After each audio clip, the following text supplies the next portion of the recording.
seen lots of physical healings, and I pray for people to get physical healings, but I've long since learned that, man, that's not really the healing that I'm after for people. Right. There's a whole other kind of healing I'm after. And I'm not ashamed to be after that healing. Nor do I despise the guy who's after the other kind of healing right now. But I'm not going to go back and be there with them, because I was there and I saw people every week needing a new word or needing a new healing. And I saw that it promoted a system of them being dependent upon a man to give them a new word or to give them a new healing, or to take care of some situation in their life. See, I'm after something where people don't need me. Right? And that their only thought of me is, Greg's my friend. You see, I'm not after this thought where people think, I need Greg. Or, where's Greg? I need this, I need that from God. Man, I'm after people that when they think of Greg, they think, man, Greg's my friend. Yeah. You know, I like being around Greg. And that's it. That's all that I'm after with them. But you can't get that when you have people living from carnal miracle to carnal miracle. Their life's never stabilized. It's never grounded. There's no stability in that. But when your mind gets set free from that and you start thinking on what the gospel really is, what healing really is, what the blessing really is, stability comes.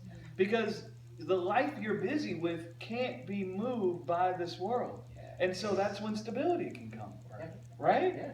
And so it makes me so happy to hear you say that. I asked the one guy, because we were talking about the healing thing just today, and I asked him, and I said, so man, if I lay my hands on a guy and I pray, and the guy maybe doesn't have his physical sight, and I pray for his physical eyes, and his physical eyes open, but he goes forward and continues mixing law and grace, has his blindness really been healed?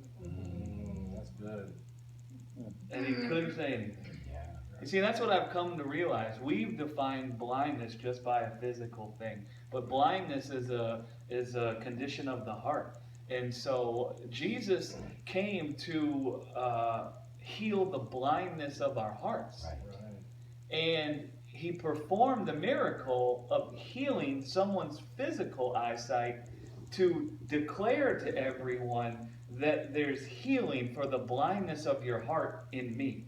Because I am the heart of God, and your sight can be restored by beholding God in me, and not just beholding God in me, but by beholding yourself in me.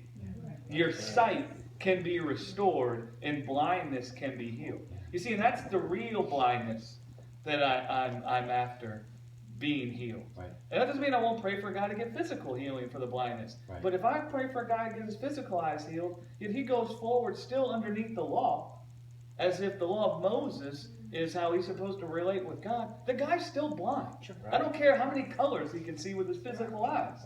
He's still blind. I was going to say, and there's certainly a pun intended in this. I think that most of the church is short-sighted in what they consider Jesus healing their blindness. And that's just that you get to the point of salvation. And that only opens the door for you to really, truly be healed of the blindness that's in your heart. That's it. I think the same goes with like